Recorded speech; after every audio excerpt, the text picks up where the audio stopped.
In part one of our series on lawyers, we're going to look at lawyers in America as a profession. We're going to address the question of when you might need a lawyer and relatedly how you will find one in the event that you do decide that you need a lawyer.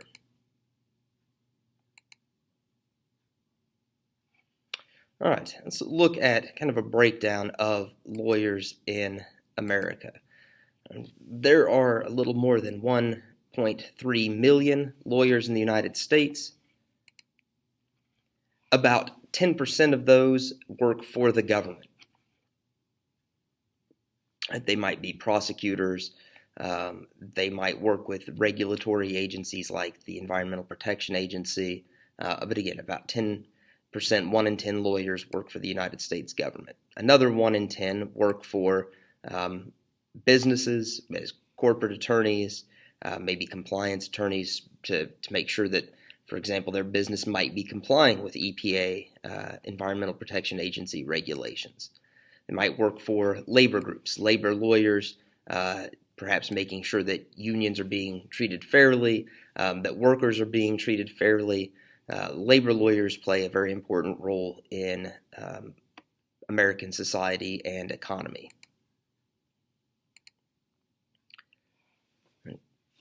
The bulk, more than 2/3, as you see, 70%, or more than 70% actually, work in private practice. Should take a step back and kind of elaborate on that. These would be the lawyers that you see advertised on billboards, or maybe you see a building with a law firm name in your local downtown, or maybe even in a strip mall. But these are lawyers who work individually or in small group practices of attorneys. A very small percent, I mean, if you figured out here we're with 10% plus 10% and greater than 70%, we've covered 90% of lawyers in this country. The remaining small percent work for interest groups. Right? They might work for the National Rifle Association. They might work for the Sierra Club Environmentalist Group, or Earth Justice, which really is very specifically an environmentally focused law firm that serves as an interest group.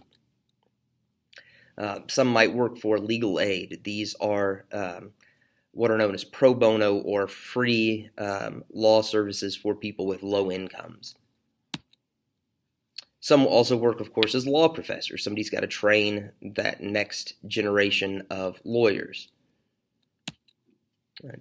And, of course, we should not forget that judges are also attorneys. That's how they get their start.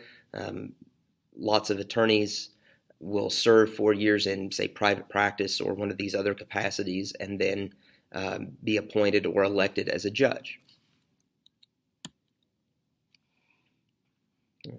So that's the breakdown of lawyers. What we need to consider next is what lawyers do. What does it look like in terms of their activities? Lawyers are focused on preventing or solving problems. So all jokes about lawyers aside, and I don't know of any other profession that is disparaged so much in jokes, but lawyers prevent or solve problems, and everybody might joke about them until you need one. If we think about lawyers, aside from the jokes about them, our next thought might first run to court, and images from television trials. But the reality is that lawyers rarely go to court. Those that do are known specifically as litigators. And what we might know in less fancy terminology as trial attorneys. These are the people that take cases to court, into a courtroom before a judge, and maybe before a jury. And they do this for some civil or criminal suits. But remember, most suits are settled. Most criminal suits are resolved through plea bargaining. So even for trial attorneys, a lot of their work is done outside of the courtroom. You are more likely to encounter a lawyer, I certainly hope, in terms of helping you to deal with common life events. such as a real estate dealing. If you're selling a home, and especially if you don't want to go through a realtor, you may want a lawyer. Right?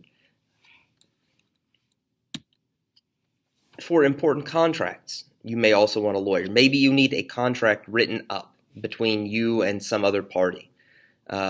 Maybe you are taking an important job and you have questions about your employment contract, and you want an attorney to look over it to make sure that it is fair, that you're not missing anything in terms of your obligations or the powers of your employer over you because of the contract. If you want to create a business, you might also need the help of a lawyer. You might think of America as a very business-friendly country where it's easy to start a business, and in some ways it is, but in reality, there are a lot of kind of legal hurdles to creating a business, especially if you want to create, say, a corporation that kind of distances you from some of the possible liability of your business. Right? Say, example, if you want to be a plumber and you want to create a corporation so that if you botch a plumbing job in someone's home, they can't sue you and maybe force you to lose your own home where your family lives. So you might want to create a corporation to distance the activities of your business from the potential liabilities against your personal life and your family. You might also need a lawyer for common family law issues, like adopting a child, or, and we hope you avoid this in the event that you become married, divorce. Right? But family legal matters are an important area of work for lawyers. Also, estate planning. Now, this is you're all young, your thoughts about your own death are just very remote to you, and they should be. I don't want you focusing on death at your age, but as you get older, right, estate planning is something important that lawyers do. And I hope that's something you all will consider in the future, is creating a will or a living trust or something to protect the wealth you have built in your life to help for the security of your family after you were gone. And finally, and these are the legal services you see advertised on billboards and television and on the internet, injury or property damage. Right? The lawyer that will help you if you have slipped and fallen in a grocery store aisle, or if you've been injured in a car accident. These are the attorney ads that you see, and this is something that is a big part of law in America.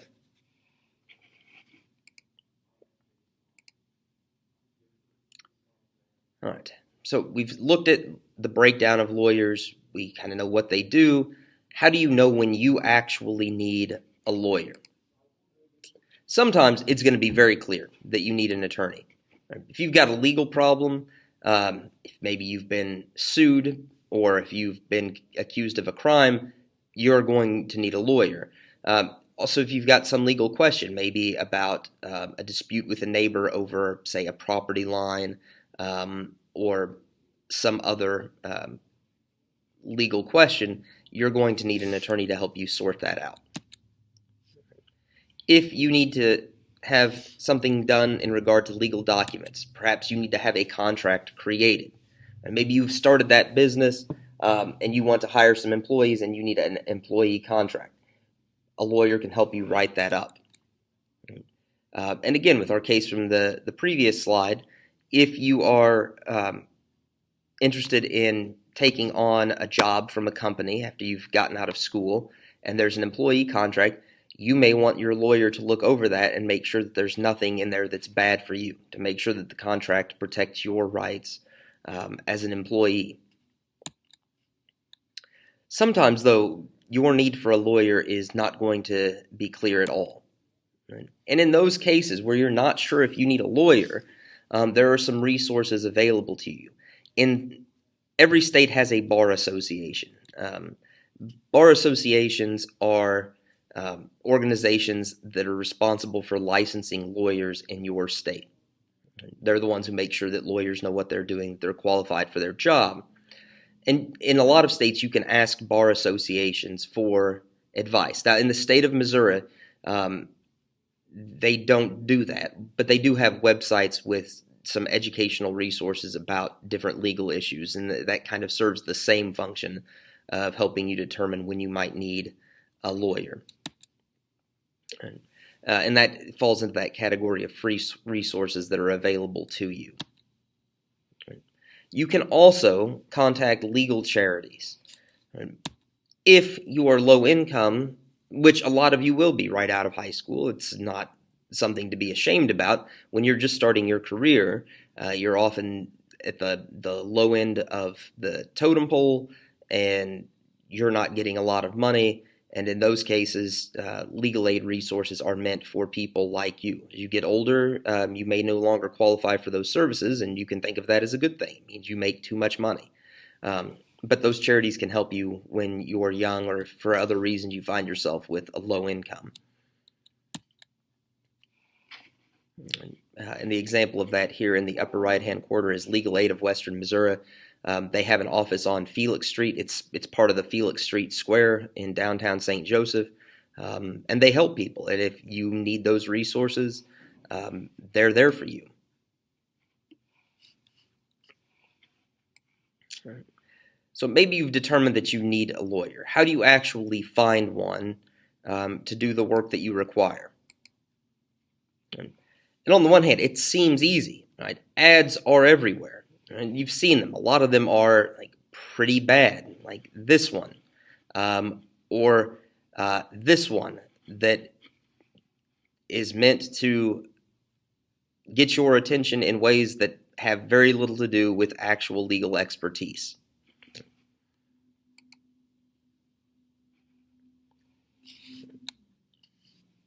And it's not just on billboards, of course, it's also on television.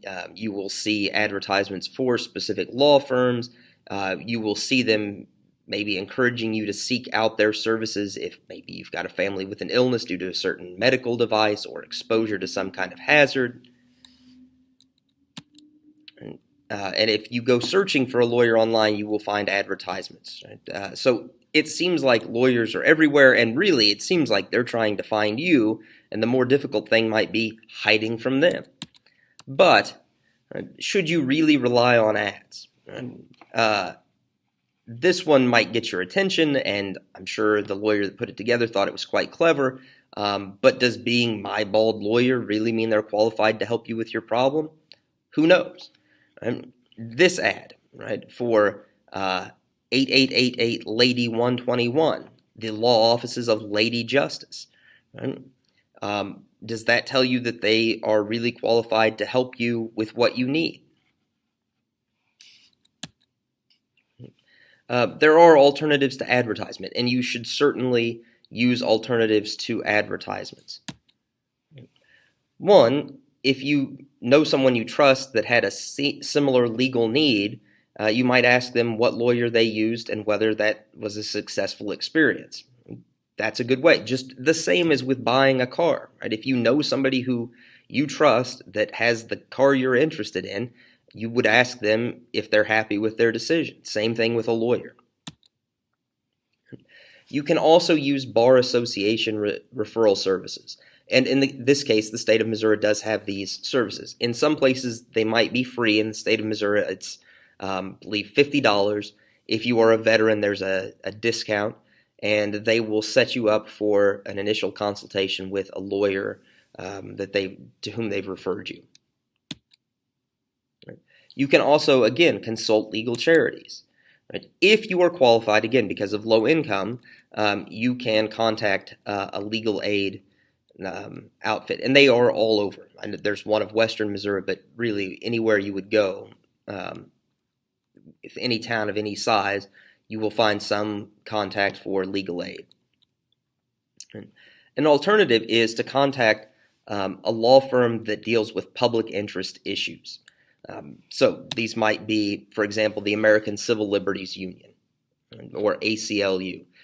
The American Civil Liberties Union deals with issues like free speech or maybe violation of civil or constitutional rights.